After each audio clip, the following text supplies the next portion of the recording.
13. Hébreux chapitre 6, verset 13. Faites-moi un petit signe quand vous avez trouvé. La Bible dit, lorsque Dieu fit la promesse à Abraham, ne pouvant jurer par un plus grand que lui, il jura par lui-même et dit, certainement je te bénirai et je multiplierai ta postérité. Et c'est ainsi qu'Abraham, ayant persévéré, obtint l'effet de la promesse. Amen. Alléluia. Donc c'est quoi la condition pour obtenir les effets de la promesse, mes frères et sœurs? C'est la persévérance. Amen. Dites avec moi, la persévérance.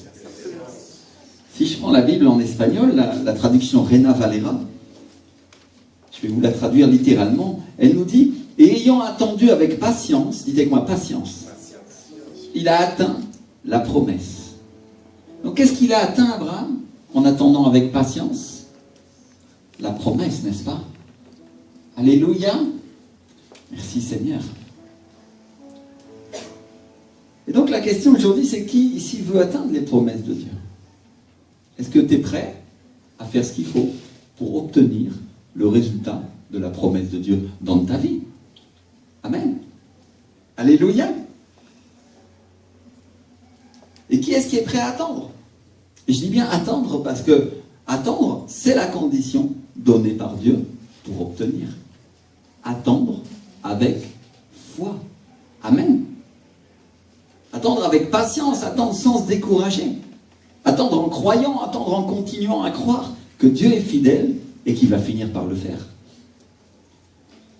Si je prends la parole de Dieu, je vais voir que quand Moïse a emmené le peuple dans le désert, il croyait qu'ils allaient voir la terre promise tout de suite, il croyait qu'ils allaient la voir rapidement. Et il est arrivé des épreuves, il y a eu des difficultés, qui sont des moyens au travers desquels Dieu s'assure que le peuple de Dieu est prêt. Dites avec moi, ce sont des moyens.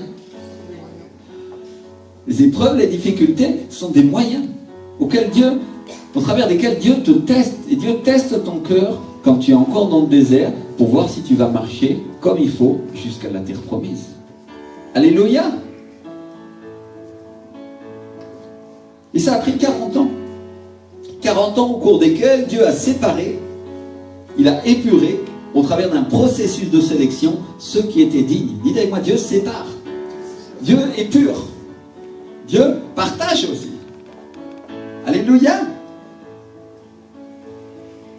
Ceux qui vraiment étaient prêts à recevoir la promesse. Et beaucoup, et pour ne pas dire la plupart, sont morts dans le désert parce qu'ils étaient rebelles. Et ce sont leurs enfants.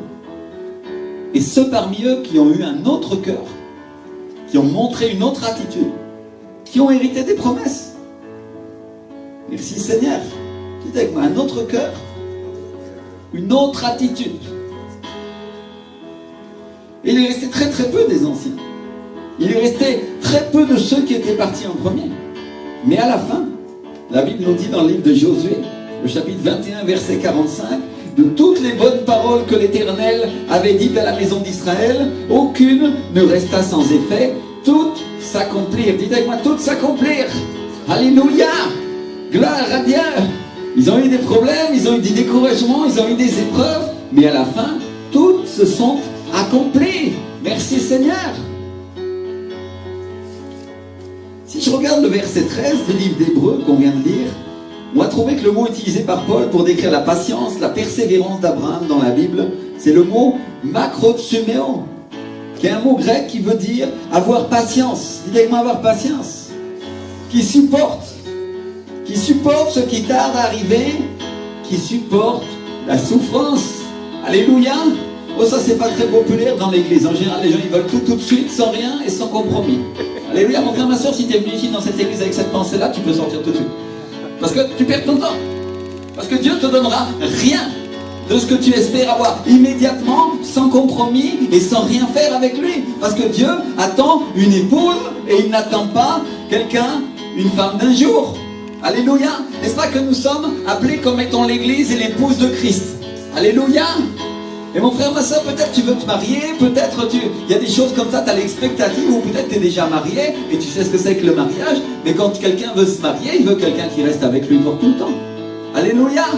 Oh, je sais bien que dans le monde, on prêche autre chose, Oh, je prends un petit plaisir par là et puis après je change de partenaire et hop, après c'est comme ça. Et Dieu te dit aujourd'hui, non, moi c'est pas ce que je cherche. Je cherche pas une église qui n'est pas compromise avec moi. Je cherche pas une prostituée. Je cherche une femme qui veut de moi, et dit le Seigneur.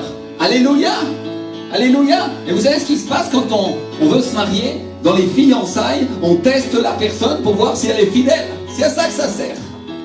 Elle n'a pas couché avec toi encore, ou elle ne devrait pas, mais tu es là et tu dis, est-ce que cette personne restera avec moi toute ma vie?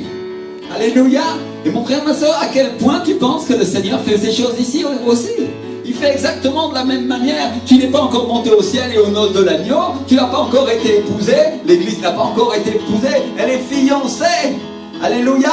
Et la Bible, mes frères et sœurs, nous parle des vierges folles et des vierges sages, celles qui avaient l'onction et celles qui ne l'avaient pas, celles qui avaient l'huile ou qui ne l'avaient pas. Celles qui n'en avaient pas, au moment où elles sont montées en haut, leur élection n'a pas été validée. Alléluia.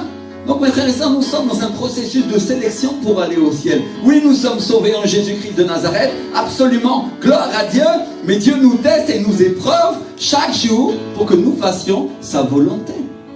Amen. Et sa volonté, c'est que nous le connaissions, lui, le seul vrai Dieu. Amen. Merci Seigneur. Combien peuvent dire je connais Dieu, j'entends sa voix, j'écoute sa parole, je vois ses signes et je vois ses miracles? Parce que Dieu veut que ça arrive dans ta vie et que tu l'expérimentes. Alléluia. Dieu veut que tu franchisses ce processus et tu ne sois pas juste un chrétien assis dans une église qui vienne comme ça, mais un homme, une femme de Dieu en feu pour le Seigneur, rempli du Saint-Esprit, avec l'onction et qui peut dire oui, Dieu a vraiment été avec moi. Alléluia. Oui, Dieu m'accompagne, oui, Dieu est puissant, oui, Dieu est vivant. Et je ne suis pas venu juste en train d'un sermon d'un jour, je suis venu pour vivre une expérience avec Dieu, et pas seulement une expérience, mais une relation qui va durer pour toujours avec l'Esprit du Seigneur. Alléluia. Comprenez la différence entre une relation et juste le fait de simplement avoir une expérience de temps en temps? Est-ce que tu crois que ça c'est l'exigence de Dieu? Oh non, c'est pas l'exigence de Dieu. L'exigence de Dieu, c'est que tu donnes tout ton cœur pour le Seigneur. N'est-ce pas que la Bible nous parle de l'aimer de tout notre cœur, de toute notre volonté, de toute notre pensée, de tout ce qu'on a? Alléluia. Est-ce que Jésus s'est pas rendu pour nous à la croix? Est-ce qu'il n'a pas abandonné sa vie pour la reprendre ensuite et nous la donner à nous ensuite? Alléluia. Tu penses qu'il va espérer moins de toi? Mon frère, ma soeur, si tu veux faire un deal, un compromis avec Dieu, un marché, n'est-ce pas? On est bien en ce moment, on parle beaucoup des gens qui font des négoces, qui font des commerces. On a un président là qui vient du commerce apparemment, n'est-ce pas? Mais peut-être lui, il n'a pas compris que le vrai commerce, le vrai négoce, le vrai deal avec Dieu, c'est de lui donner sa vie et de le connaître parce qu'il ne le connaît pas. Alléluia. Mais nous savons que Jésus est le seul Seigneur. Il est le Dieu vivant. Et nous devons donner tout ce que nous avons et tout ce que nous sommes pour lui et pour sa vie. Merci Seigneur. Mais ça veut dire aussi que nous devons comprendre qui il est. Dites-moi comprendre. Et nous devons supporter avec patience les épreuves au travers desquelles Dieu nous teste et nous formate et nous purifie pour que nous arrivions à obtenir de lui. Alléluia. Dites-moi obtenir. Merci Seigneur. Donc ce mot grec, il nous dit qui supporte ce qui tarde à arriver, qui supporte la souffrance. Donc il nous parle d'un tempérament qui supporte avec patience ce qui tarde à venir. Et la parole de Dieu dans le livre du prophète Habakkuk, elle nous dit, si la prophétie, si la vision tarde, attends-la, car elle s'accomplira certainement. Alléluia. Merci Seigneur. Et la Bible nous dit au verset qui se trouve juste avant, c'est en Habakkuk 2:3, car la vision est encore pour un temps déterminé, et elle parle de la fin, et ne mentira pas. J'ai choisi la version Darby en français parce que je la trouve plus proche, je trouve que cette traduction elle est plus proche de l'original. Mais la Reina Valera en espagnol, elle est encore meilleure. Elle nous dit, même si la vision tarde, elle s'accélérera, elle se précipitera à la fin. Mon frère, ma soeur, ça veut dire qu'il va y avoir une accélération de la vision dans ta vie. On parle de la vision de Dieu, le plan de Dieu que Dieu a pour toi, que Dieu a pour ta famille, que Dieu a pour cette église. Il y aura une accélération des choses de Dieu dans ta vie à la fin. Alléluia. Et donc, Habakkuk, ce prophète rempli du Saint-Esprit, nous dit, si la vision tarde, attends-la, parce qu'elle s'accomplira certainement. Amen. Alléluia. Imaginez que Moïse, l'homme de Dieu, ait simplement dit pendant les 40 ans qu'il a passé en dehors de l'Égypte, dans le désert, est-ce que Dieu a un plan pour moi? Et et qu'il ne soit pas monté sur la montagne, ou qu'il n'ait pas obéi à Dieu quand Dieu l'a envoyé en Égypte pour sauver son peuple. Mes frères et sœurs, le peuple hébreu ne serait pas sorti d'Égypte s'il n'avait pas attendu la vision, s'il n'avait pas attendu son accomplissement. Ça ne serait jamais arrivé. C'est-à-dire qu'il faut comprendre que quand Dieu nous appelle, il y a une vision qui est conditionnelle pour notre vie, n'est-ce pas? Alléluia. Dieu te dit, si tu m'obéis, si tu fais ce que je te dis, si tu subis les épreuves et que tu les passes avec victoire, et je vais t'aider pour ça, et que tu t'engages avec moi, le Seigneur te dit, alors tu vas obtenir l'effet de ma promesse. Alléluia. Et si on veut parler de l'accélération de la vision, on veut parler de la manière dont Dieu a accéléré la vision dans la vie de Moïse. Alléluia, parce que c'est à la fin, quand il a commencé à faire et à obéir à Dieu, il est monté sur la montagne, Dieu l'a envoyé en Égypte. Alors qu'est-ce qui s'est passé? Il a eu la confrontation avec le pharaon qui représente le diable, et qu'il y a eu tout un processus dans lequel le peuple de Dieu a été sauvé. Et vous connaissez l'histoire des plaies d'Égypte et tout ce que Dieu a fait, il les a sauvés à main forte et à bras étendus, n'est-ce pas? Alléluia. Donc à ce moment-là dans sa vie, si vous regardez, c'était un morceau, un épisode de sa vie. Il y a eu une accélération de la vision pour Moïse. Dites moi, accélération. Mais vous avez vu qu'avant que Moïse soit utilisé comme homme de Dieu pour faire ces choses-là, il a fallu qu'il attende. Dites moi qu'il attende. Il a fallu qu'il patiente avec espérance que Dieu était un grand Dieu et qu'il accomplirait ce qu'il avait dit qu'il ferait. Et vous allez dire, il n'avait pas encore rencontré Dieu, mais mon frère, ma soeur, si vous regardez bien la Bible dans le livre de Genèse, vous allez trouver que Moïse avait déjà dans le cœur de sauver son peuple. Il avait été élevé par le monde, il avait été élevé par l'Égypte, comme nous avons été élevés par le monde, comme un prince de ce monde, mais il a renoncé à tout ça pour sauver les Hébreux. Et d'abord, il a essayé de le faire par ses propres forces. Il a essayé de le faire avec la chair. Et quand ça s'est passé, il a tué un des gardes du Pharaon. Et quand les Hébreux lui ont dit qu'il l'avait vu, il a eu peur et il s'est enfui dans le désert. Est-ce que nous, parfois, nous n'essayons pas faire l'œuvre de Dieu par notre propre force? Mes frères et sœurs, mais le processus de Dieu, à travers la souffrance, à travers l'humiliation, à travers l'épreuve, nous amène au désert. Et dans ce désert, nous apprenons à connaître qui est Dieu. Parce que mon frère, ma sœur, je veux te dire une chose. C'est dans le désert que tu vas rencontrer le Seigneur. C'est pas ailleurs. La montagne de Dieu se passe dans le désert de ta vie, quand tout va mal et quand tu es dans les difficultés. C'est là que tu commences à rentrer dans la prière et c'est là que tu vas commencer à voir la flamme de feu dans le buisson ardent qui est la personne du Saint-Esprit. Alléluia, tu vas la rencontrer et il va changer, transformer ta vie et te rendre capable d'accomplir l'œuvre que toi aussi tu as dans le cœur de faire, le bien pour cette société, le bien pour ton pays, le bien pour ta famille. Alléluia, Dieu va le faire. Mais tu ne peux pas le faire par toi-même, c'est impossible. Mais en Dieu, il peut tout faire. Amen. Donc même si la vision tarde, elle s'accélérera, elle se précipitera à la fin. Et on doit comprendre une chose, on veut tous que les choses arrivent vite. Mais nous, on a la montre, mais Dieu, il a le temps. Vous savez que moi, Dieu a le temps. Parce que mes frères et sœurs, Dieu ne travaille pas avec le temps chronos. Vous savez que les Grecs, ils avaient deux paroles pour parler du temps. Une qui était chronos, d'où vient le chronomètre, et la montre que tu as, et tu regardes dans 10 minutes, il va falloir que je fasse ça, après ceci, après cela. Et puis, ils avaient un autre mot qui s'appelait kairos. Et ça, c'est les saisons. Dieu travaille avec le temps kairos. Il travaille avec le temps des saisons. Et on ne parle pas simplement de l'automne, ou de l'été, ou de l'hiver. On parle de saison spirituelle, saison du temps de Dieu, sur un pays, dans ta famille, ou dans une église. Alléluia. Dis avec moi, saison. Alors c'est quoi la saison en ce moment, mes frères et sœurs? C'est une saison de la taille, c'est l'automne. Dieu a commencé à couper l'église, il a commencé à retrancher les personnes qui n'iraient pas avec lui. Et il a commencé à faire le ménage dans ceux qui n'avaient pas un cœur obéissant pour lui. Alléluia, il a coupé avec des ciseaux. Il y a l'automne, il n'y a pas de fleurs, et ça c'est normal. Parce que les fleurs poussent à quelle saison? Au printemps. Gloire à Dieu. Mais une fois que la repousse se fait, qu'est-ce qui se passe? Il y a le double de fleurs, le triple de fleurs. C'est plus beau, la plante est plus belle. Merci Seigneur. Donc on doit comprendre dans quelle saison nous vivons. Saison de l'église.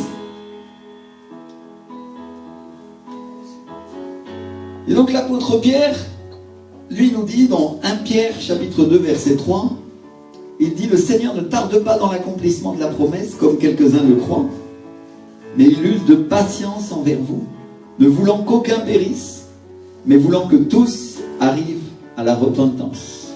Alléluia. Dites avec moi, Dieu use de patience. Dieu est patient avec nous. Il veut nous sauver, il veut qu'on soit prêt. Il veut qu'au moment où il vient, il n'en manque aucun d'entre nous, il n'en manque aucun à l'appel. Alors il nous attend. Mon frère Patrick, Dieu t'attend. Mon frère Pierre, il attend que tu sois prêt, que tu te lèves et tu dis, Seigneur, je veux ton esprit, je veux le feu dans ma vie maintenant. Peu importe les choses qui sont passées, peu importe les décombres et les cendres de ce que j'ai fait, maintenant, je vais renaître. Au nom de Jésus de Nazareth, alléluia, je veux ta présence, je veux ta puissance, Saint-Esprit. Merci Seigneur. Voilà la prière que Dieu attend d'un homme de Dieu, d'une femme de Dieu. Une personne qui se repent et sur les décombres et les cendres de sa vie dit, Seigneur, je ne vais pas m'arrêter là, parce que toi tu es un Dieu vivant, tu es un Dieu de régénération. Alléluia, il dit avec moi régénération. Pour les Grecs, ils avaient le phénix qui renaissait de ses cendres, mais nous avons Jésus-Christ de Nazareth qui a vaincu la mort. Alléluia. Merci Seigneur. Il est venu taper à la porte du diable et dire, toc, toc, toc, je suis là, maintenant tu vas libérer les captifs en mon nom. Tu les relâches. Alléluia. Merci Seigneur. Et en une journée à la croix, il a sauvé toutes les personnes qui étaient enfermées dans les enfers. Dès que moi la vision s'accélère à la fin. C'est ça le bon de la parole de Dieu, mes frères et sœurs. La vision s'accélère à la fin. Les gens ont attendu, ils sont morts, ils ont été placés dans le séjour des morts, c'est le sang d'Abraham. Et un jour, Jésus de Nazareth est venu. Il a été crucifié alors qu'il était innocent. Et il a racheté notre vie à un grand prix. Il est descendu dans les profondeurs de la terre, là où était le séjour des morts. Et il a dit à tous ceux qui croient en moi, vous pouvez sortir de là maintenant. Venez avec moi, c'est par là-haut que ça se passe. Alléluia. Merci Seigneur. Et depuis ce temps-là, il y a eu un changement de saison. Il y a eu un changement de saison, un changement d'époque. Nous sommes sous la grâce maintenant. Alléluia. Ça veut dire que Jésus ne va plus descendre aux enfers pour vous proposer après la mort la possibilité d'aller au ciel. Il vous la propose ici en acceptant Jésus de Nazareth comme votre Seigneur et votre Sauveur. Et tu vas dire, pasteur, c'est super ce que tu me dis, c'est une bonne nouvelle. Je suis un fils de Dieu, je suis une fille de Dieu. J'ai accepté Jésus comme mon Seigneur et mon Sauveur. Alléluia. Mais oublie pas une chose. Il y a un processus. Dites avec moi un processus. Et la Bible nous dit, il y a beaucoup d'appelés, peu d'élus. Oh, ça veut dire quoi? Dieu va appeler beaucoup de gens pour qu'ils soient sauvés, mais peu vont être élus parce que peu vont aller au bout du processus. De dire, Seigneur, je veux t'abandonner ma vie pour que toute ta présence soit en moi. Je sois ton temple, mon Seigneur et mon Sauveur. Alléluia. Combien il y en a ici qui sont prêts à abandonner leur vie pour le Seigneur? Oh, il n'y a personne qui bouge. Et Dieu connaît vos cœurs. Et il va vous rendre capable d'abandonner plus que ce que vous croyez. Parce que vous allez sentir sa présence, vous allez voir des signes, vous allez voir des miracles et vous allez dire, il est le Seigneur. Alléluia, il est le Seigneur.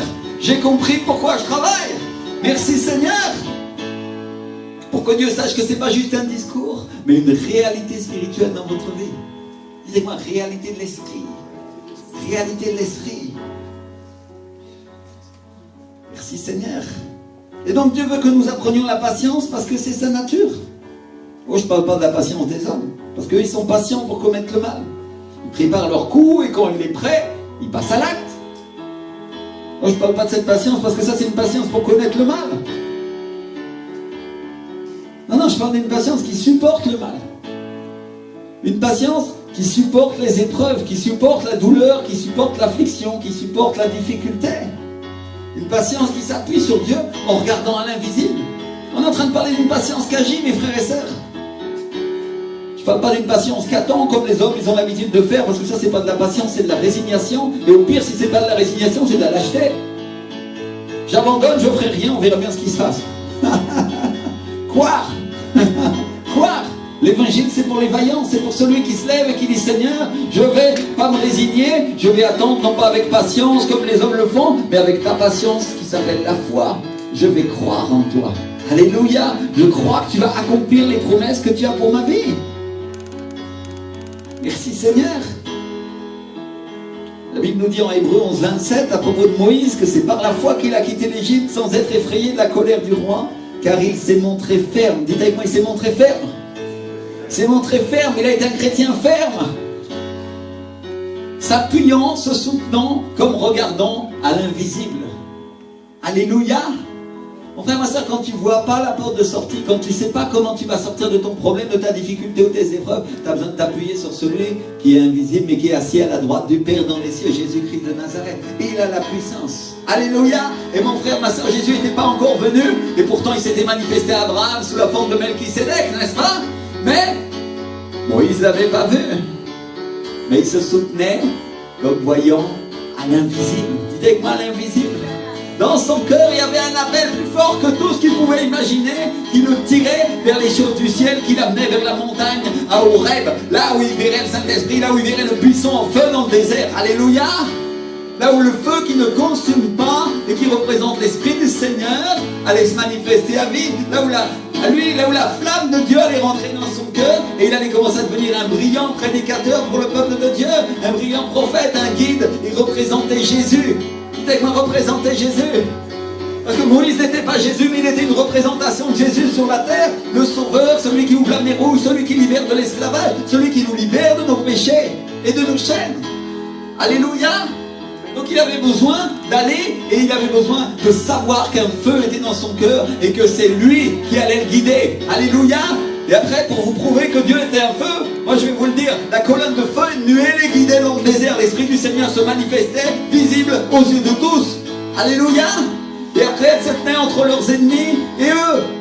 C'est exactement la manière dont le Saint-Esprit va se manifester dans ta vie. Tu vas le voir, tu vas le sentir, tu lui parleras et il se tiendra devant toi, il te guidera, il te conduira, il t'amènera à toute la vérité, c'est-à-dire à Jésus. Alléluia. Merci Seigneur. Image de sa parole. J'aime beaucoup la traduction BRG en espagnol, c'est Blue, Red and God Letter Edition. Ça c'est en anglais bien sûr le nom de l'édition, mais vous savez ces éditions qui vous mettent en bleu, en rouge les paroles de Jésus et puis donc il y a une édition comme ça et elle nous dit, je vais vous la traduire littéralement, elle nous dit: il s'est soutenu comme regardant à l'invisible, se sostuvo como viendo al invisible.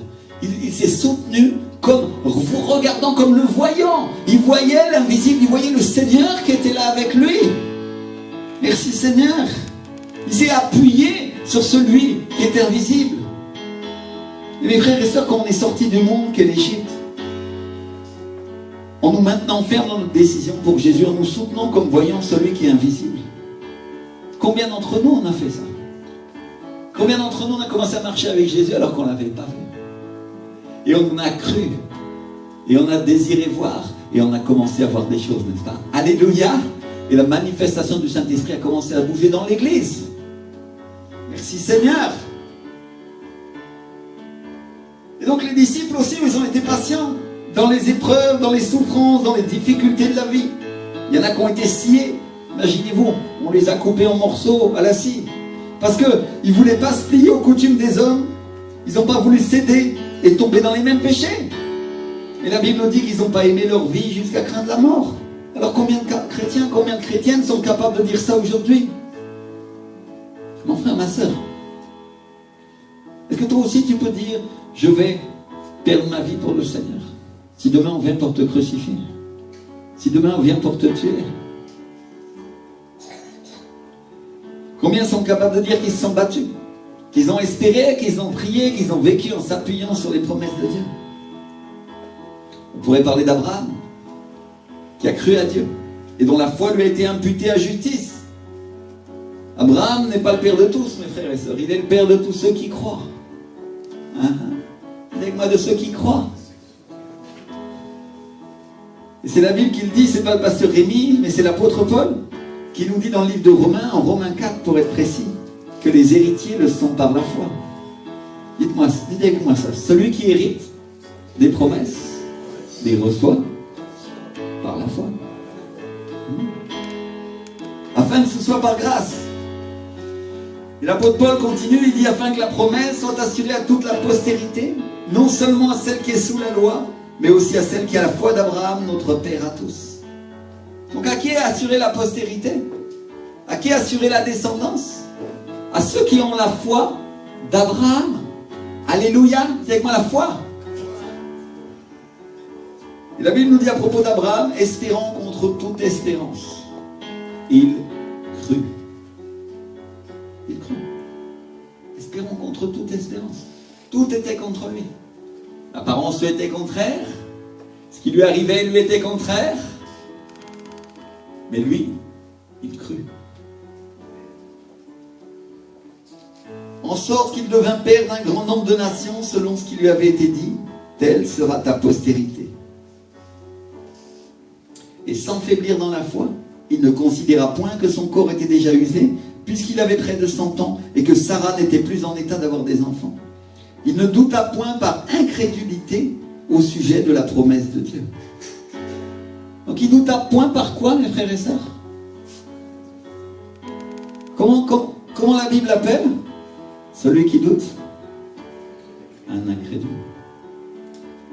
Quand je doute des promesses de Dieu pour ma vie, comment Dieu m'appelle? Vous comprenez? Mon frère, ma soeur, avoir la foi, c'est pas quelque chose de reposant. Non, non. C'est quelque chose de fatigant d'avoir la foi. Parce que tu es sans arrêt en train de porter le fait de croire à ce que tu ne vois pas encore.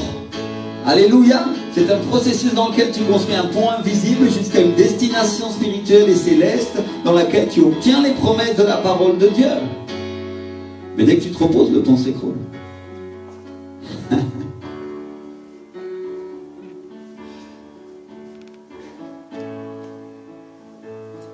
Donc c'est pas moi qui dis ça, c'est le verset 19 et le verset 20 en Romains 4.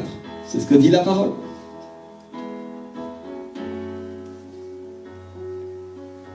Donc la question c'est à qui est donné l'héritage? À celui qui croit. À celui qui croit les promesses et qui les attend. Dites-moi qui les attend. Oh, pas celui qui les attend sans rien faire. Parce qu'une personne qui ne fait rien, c'est une personne qui ne croit pas. Et je te prends pour meilleur exemple ton porte-monnaie. Demain, tu vas aller faire des courses à Auchan. Et si tu n'as pas d'argent,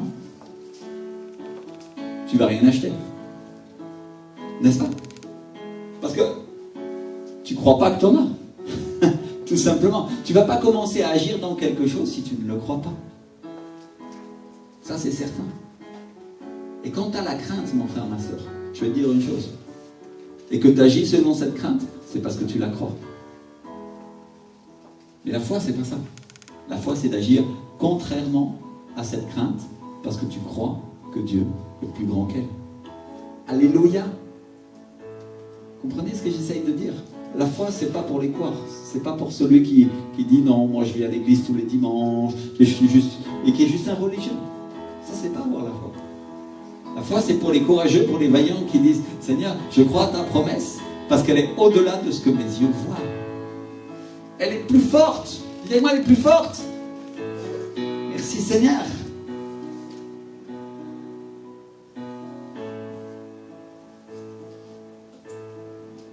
Donc comment Dieu nous appelle quand on doute? Les incrédules. Oh, Seigneur. Je ne peux pas appeler un incrédule, Seigneur. Il y en a qui vont sortir choqués, ils vont dire, oh, pasteur, vraiment. Moi, je suis un enfant de Dieu. Ouais, tu fais quoi pour être un enfant de Dieu? Tu manifestes quoi? Je t'ai posé la question. Parce que si tu es un enfant de Dieu, tu crois. Alléluia. Parce que c'est ta nature, parce que c'est la nature que Dieu t'a donnée. Et si tu crois, tu agis aussi. Il y en a qui disent, non, mais moi, ça me suffit de venir juste là, et puis je fais rien de plus, parce que voilà, Jésus a tout accompli. Oh oui, Jésus a tout accompli. Et il a même accompli la condamnation pour celui qui agira en incrédulité. T'inquiète pas. Il a accompli ça pour toi aussi. Gloire à Dieu, n'est-ce pas? Donc si je crois, j'agis. Dites avec moi, si je crois, j'agis. Parce que ne pas agir, c'est ne pas croire. Tout simplement. Regarde ceux qui croient au mariage pour tous. Ils ont agi. Oh oui, ils ont agi. Et toi, tu es là dans l'église et tu n'agis pas. Qui est-ce qui croit? Oh, ils ne croient pas en Dieu, ça c'est sûr. Hein. S'ils croyaient en Dieu, ils auraient peur. Mais parce qu'ils croient ce qu'ils sont en train de faire, ils l'accomplissent. Et nous, à plus forte raison, qui avons un Seigneur qui est dans le ciel, qui est mort et qui est ressuscité, qui a vaincu la mort, mes frères et sœurs. À combien plus forte raison nous devrions le croire, non? Si nous sommes ses enfants. Si nous sommes ses enfants. qui est donné l'héritage? À celui qui croit. À celui qui a la foi d'Abraham, notre Père à tous. Je dis notre Père à tous parce qu'il est écrit que Dieu a dit à Abraham, je t'ai établi Père d'un grand nombre de nations. Et Abraham, il est le Père de la foi, il est le Père de tous ceux qui croient. Alléluia! Et donc on n'est pas en train de parler d'une filiation naturelle, parce que sinon, il s'agirait du peuple juif ou du peuple arabe. Mais nous parlons d'une filiation spirituelle. Oui, parce que qui sont les héritiers d'Abraham dans la chair? Avec qui il a eu des enfants? Abraham, il est dans la chair. Ses héritiers, c'est le peuple juif, non? Et puis il y a le fils de la servante aussi, le peuple arabe. Mais Dieu nous parle d'une filiation plus grande. Dites avec moi, une filiation plus grande. Une filiation dans l'esprit. Une filiation de tous ceux qui croient. De tous ceux qui agissent comme lui. Et Jésus nous a dit, il a distingué les juifs entre les pharisiens et les chrétiens. Et il leur a dit, je sais que vous êtes la postérité d'Abraham, je sais que vous êtes sa descendance, mais si vous étiez les enfants d'Abraham, c'est-à-dire si vous aviez Abraham pour père, vous feriez ses œuvres. Fou. Hypocrite. C'est ça qu'il est en train de leur dire. Si vous aviez Abraham pour père, il est en train de dire ça aux pharisiens qui ne le reconnaissent pas, qui ne reconnaissent pas qu'il est le fils de Dieu, n'est-ce pas? Et c'est quoi les œuvres d'Abraham? C'est quoi, mon frère, ma soeur, l'œuvre d'Abraham? Il a cru. Dis avec moi, il a cru. C'est ça l'œuvre d'Abraham. Il a cru, ça lui a été imputé à quoi? À justice. Alléluia. Merci Seigneur. C'est ce qui l'a rendu juste. Donc qu'est-ce qui nous rend juste? C'est de croire les promesses de Dieu pour nous. Alléluia. Merci Seigneur. C'est de croire ce que Dieu a promis. De croire Jésus, de croire en sa parole. Chaque fois que je ne crois pas une promesse de Dieu, je ne me rends pas service parce que je ne fais pas les œuvres d'Abraham. L'apôtre Paul, en parlant d'Abraham, il continue. Il dit, il est notre Père devant celui auquel il a cru. Dieu qui donne la vie aux morts et qui appelle les choses qui ne sont point comme si elles étaient. Alléluia. On va voir si vous avez la foi d'Abraham. Parce que comment Dieu appelle les choses? Il appelle les choses comment? Les choses qui ne sont point comme si elles étaient. Alléluia. Oh Seigneur. Donc ça tombe bien. Est-ce que vous voyez une grande église ici? Vous la voyez? Amen sera la foi. Non. Alors rappelez les choses qui ne sont pas comme si elles étaient. Vous comprenez ce que j'essaie de vous dire aujourd'hui? Dieu nous confronte à notre nature charnelle et dit, ou c'est la chair ou c'est l'esprit. Ou tu regardes ce que tes yeux voient, ou tu regardes à l'invisible, tu regardes ce que Dieu va faire ici. Alléluia. Ou tu regardes ce que tes yeux sentent et voient, ou tu regardes ce que l'Esprit du Seigneur va faire dans ta vie. Et tu as le choix, mon frère, ma soeur. Et le choix de la chair, c'est la mort et la pourriture. Le choix de l'Esprit, c'est la vie. Alléluia. Merci Seigneur. Ça veut dire qu'il faut que tu crucifies ta chair pour arrêter de voir avec des choses naturelles, mais les voir comme Dieu les voit. Moïse a marché dans le désert, se soutenant comme regardant à l'invisible. Et tout le monde disait, ça c'est un pauvre fou qui est devenu cinglé, il marche dans le désert avec une canne. Et l'Égypte riait. Et elle arrive jusqu'au jour où les plaies sont arrivées. Elle arrive jusqu'au jour où il a dit, je sers un grand Dieu et Dieu est avec moi. Parce qu'il avait la foi, mon frère, ma soeur, parce qu'il croyait ce que Dieu lui avait dit à la montagne de Dieu, parce qu'il avait rencontré la personne du Saint-Esprit dans le buisson de flamme, et il a agi de la part de Dieu. Alléluia. Sûrement qu'il allait devant le Pharaon en tremblant. Pharaon, s'il vous plaît, relâchez mon peuple. Non, il n'a pas dit ça. Il a dit relâchez-les parce que sinon, Dieu vous punira. C'est la foi. Il savait qu'il pouvait être mis à mort à l'instant même au moment où il le faisait. Et mon frère, ma soeur, au moment où tu crois, laisse-moi te dire une chose. Tu sais dans ton cœur que tu vas être mis à mort par tout le monde. Au moment où tu décides d'être ferme pour croire quelque chose que Dieu a promis pour ta vie, tu vas être mis à mort par le diable, tu vas être mis à mort par les gens du monde, tu vas être mis à mort par ta famille. Tout le monde va essayer de te tuer, physiquement ou pas, mais ils essaieront. Ils vont essayer de te discréditer, ils vont essayer de t'humilier, ils vont essayer de dire que c'est n'importe quoi, et ça va se passer. C'est pour ça que l'évangile, c'est pour les courageux. Alléluia, c'est pour les vaillants. C'est pour celui qui dit non, moi je crois plus ce que Dieu m'a dit et m'a promis que ce que mes yeux voient. Alléluia, merci Seigneur. Donc qu'est-ce que le Seigneur nous demande de faire? Appeler les choses qui sont comme si elles étaient. Tu vois pas une grande église aujourd'hui? Il y en a qui sont pas là, d'autres qui sont malades, ils sont partis. Peu importe. Nous sommes une grande église. Dis-le avec moi, nous sommes une grande église. Gloire à Dieu. Alléluia. Et Dieu il a choisi un jour spécialement où vous allez être abattus, vous allez sentir le contraire, pour vous faire une démonstration d'esprit et de puissance, mes frères et sœurs, de savoir ce que c'est qu'appeler les choses qui ne sont pas comme si elles étaient. Nous soutenons comme si nous regardions à l'invisible. Alléluia. Mon frère, ma sœur, c'est comme ça. C'est ça la manière de Dieu. Dites avec moi la manière de Dieu. Pas la manière des hommes.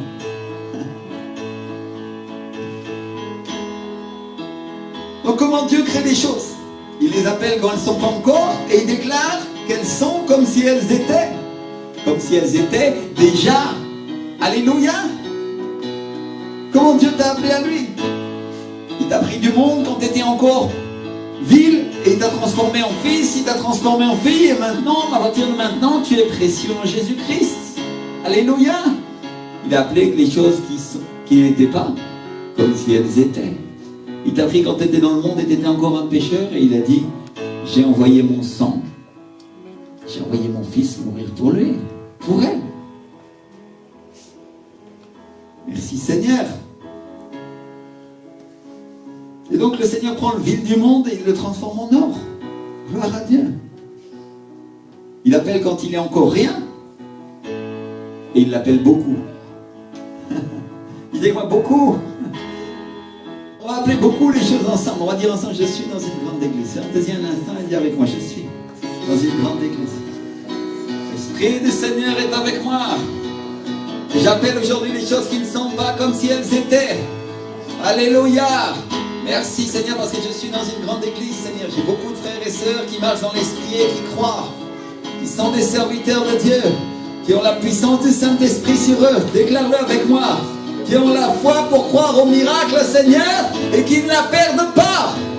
Au nom de Jésus de Nazareth, Seigneur.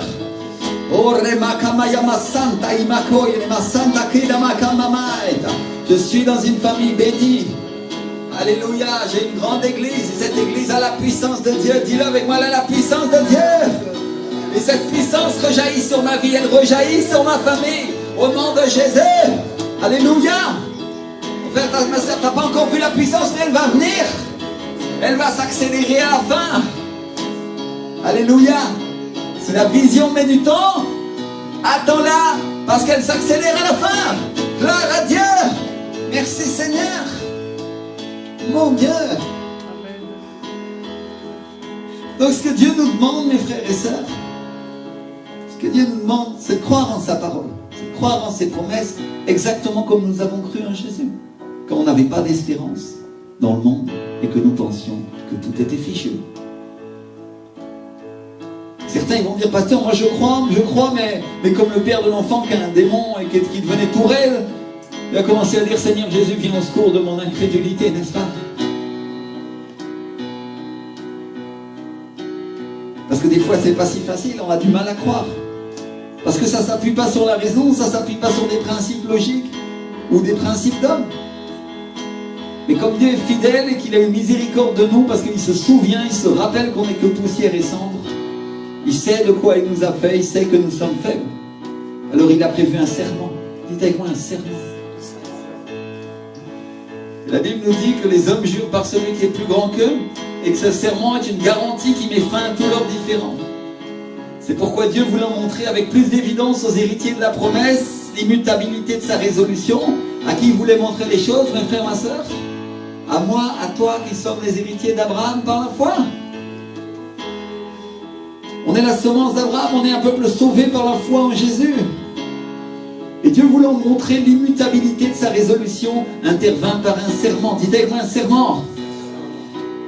afin que par deux choses immuables dans lesquelles il est impossible que Dieu mente, nous trouvions un puissant encouragement, nous dont le seul refuge a été de saisir l'espérance qui nous était proposée. Dites avec moi l'espérance. Saisir l'espérance de Jésus-Christ de Nazareth. Cette espérance, nous la possédons comme une encre de l'âme, sûre et solide. Elle pénètre au-delà du voile, là où Jésus est entré pour nous comme précurseur, ayant été fait souverain sacrificateur pour toujours selon l'ordre de Melchisédek. Alléluia. Donc mon frère, ma soeur, il y a un serment. Dites avec moi un serment. Et un serment, c'est plus qu'une promesse. C'est une promesse de Dieu, mais bien plus qu'une promesse, parce que la Bible nous dit que c'est celui dont il est attesté qu'il est vivant, et il nous a dit, je le jure par moi. C'est-à-dire, c'est plus qu'une promesse que Dieu nous a fait. Si Seigneur, et si vous regardez la parole au verset 13, la Bible nous dit, nous pouvons jurer par un plus grand que lui, et il jura par lui-même. Dites avec moi, par lui-même. Et il a dit, je le jure par moi. Certainement je te bénirai et je multiplierai ta postérité. Qu'est-ce que Dieu a juré à Abraham? Certainement je vais te bénir et je multiplierai ta postérité. C'est qui la postérité d'Abraham? C'est nous, c'est toi, c'est moi. Vous êtes des fils de Dieu, n'est-ce pas? Dieu nous a fait une promesse et il a juré qu'il nous multiplierait. Donc mes frères et sœurs, quand le serviteur d'Abraham, Eliezer, qui est une représentation du Saint-Esprit, vient pour chercher une femme à son fils Isaac, qui représente Jésus, il trouve Rebecca, qui est une femme travailleuse et fidèle, qui représente l'Église. Et il la rencontre près du puits, où il y a l'endroit où les brebis s'assemblent pour aller boire de l'eau vive. Il la rencontre, il la demande en mariage pour Isaac, le fils de son maître. Et ses frères et sœurs lui demandent, ils lui disent, est-ce que tu veux partir avec lui? Et elle dit oui. Et alors ils la bénissent et ils lui disent une chose. Toi, notre sœur, deviens des milliers de myriades et que ta semence possède la porte de tes ennemis. Alléluia. C'est Genèse 24, verset 60. En espagnol, Reina Valera nous traduit, notre sœur devient la mère de milliards et que tes descendants possèdent la porte de tes ennemis. On est en train de nous parler de multiplication. On est en train de nous parler de fertilité. Et Dieu a promis, il a juré. Et donc, mon frère, ma soeur, je suis venu te dire aujourd'hui que même si la vision tarde à s'accomplir, attends-la, parce qu'elle s'accomplira certainement. Alléluia. Certainement. Certainement, vous allez être une grande église. Certainement, vous allez être une grande église. Certainement. Alléluia. Merci Seigneur. Et si tu es pressé, c'est mieux que tu partes maintenant, parce que si c'est pour faire un Ismaël, il vaut mieux pas le faire. C'est à cause d'Abraham, on a des terroristes maintenant, non? Parce que les fils de la servante, c'est le peuple arabe, et le peuple arabe n'hérite pas. Enfin, il hérite en Jésus, bien sûr, gloire à Dieu, n'est-ce pas? Mais le fils de la servante, la Bible nous dit, n'hérite pas avec le fils de la femme mariée. Donc c'est la même chose dans l'église. Celui qui est le fils des choses de l'esprit, celui-là va hériter avec Dieu. Celui qui est le fils des choses de la chair et qui ne veut pas croire, il héritera pas. Nous sommes confrontés, mes frères et sœurs.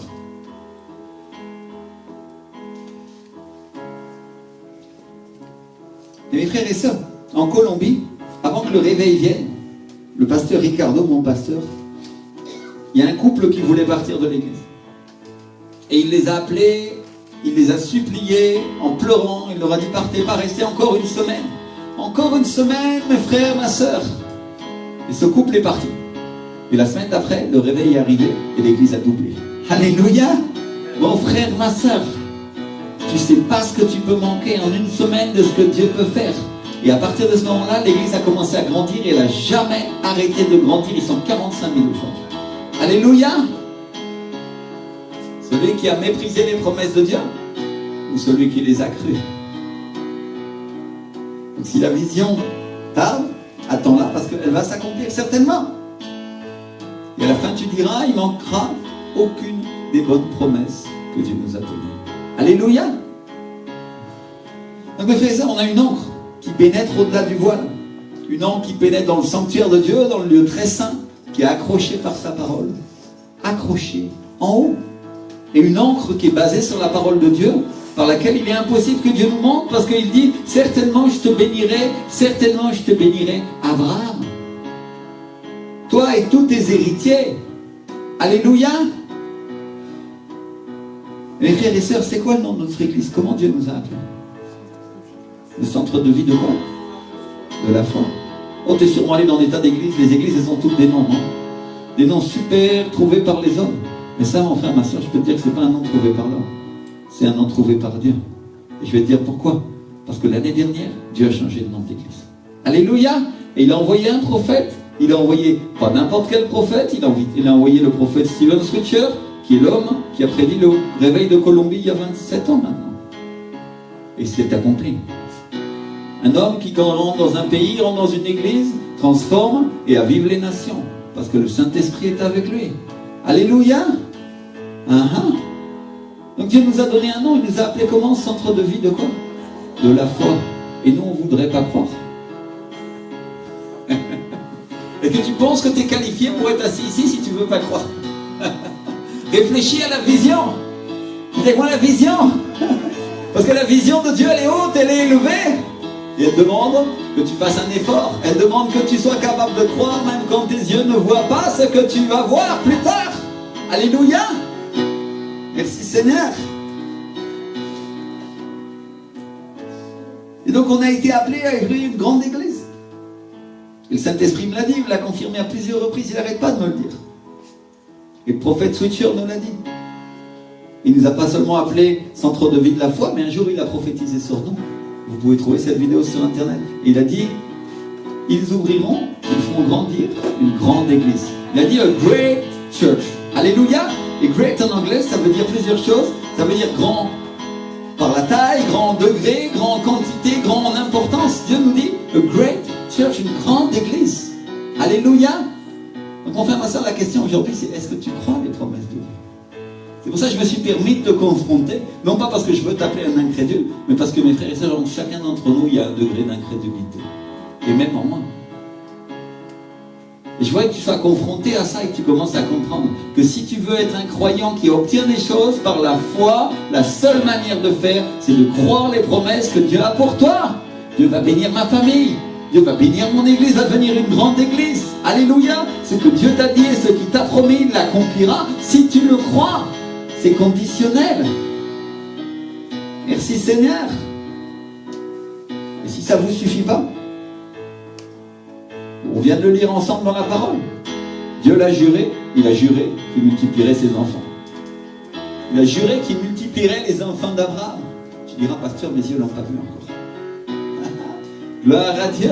Si la vision tarde, attends-la, parce qu'à la fin, elle s'accélérera.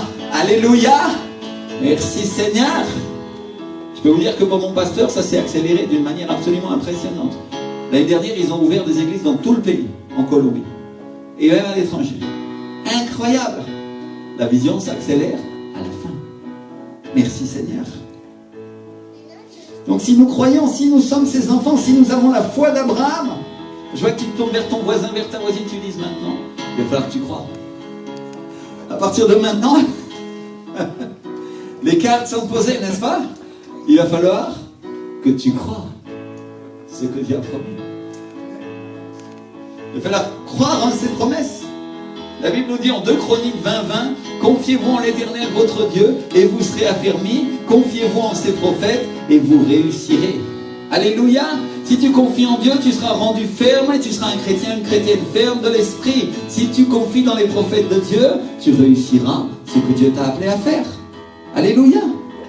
C'est simple. Merci Seigneur. Merci Seigneur. Alors peut-être il y en a qui disent, pasteur, à quoi ça sert une encre? On n'est pas des marins.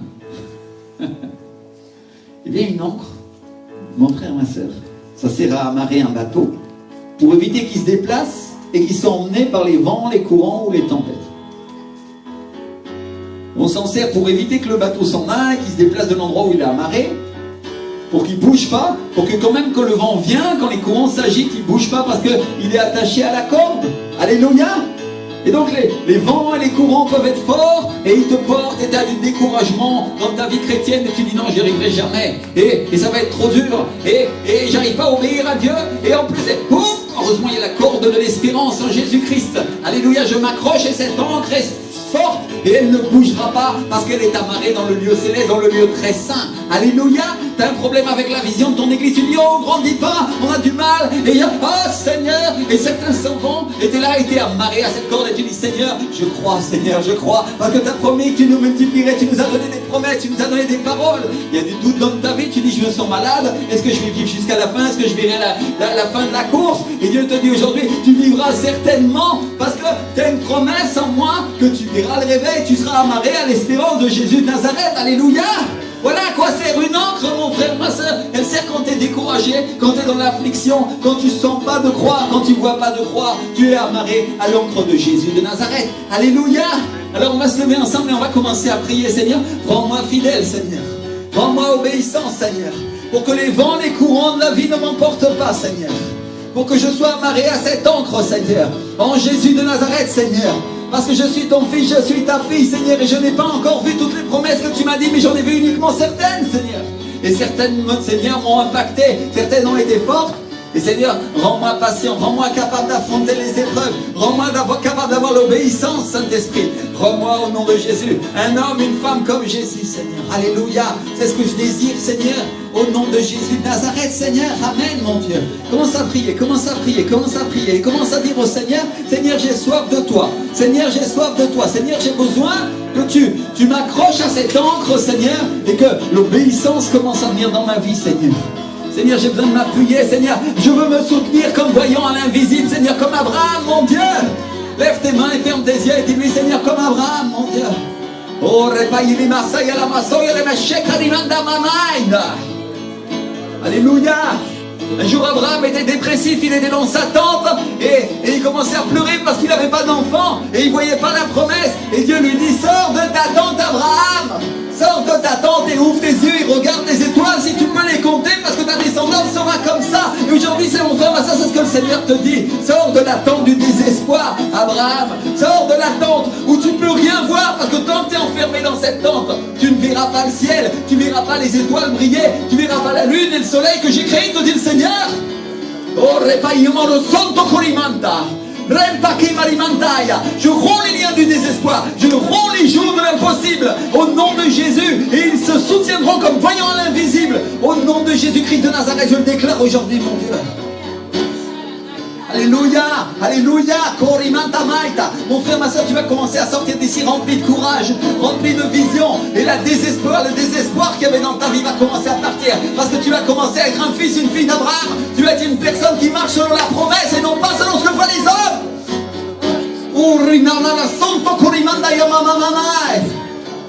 Soutenons ta vie comme voyant à l'invisible. Jésus de Nazareth, Sante Kerimande Maïda. Alléluia. Donc soyez bénis, passez un bon dimanche et vraiment que le Seigneur vous bénisse. Je crois que Myriam a des petits cadeaux pour ceux, je crois qu'elle a eu des choses dans son entreprise aussi. Pour ceux qui veulent, elle va vous donner à la sortie.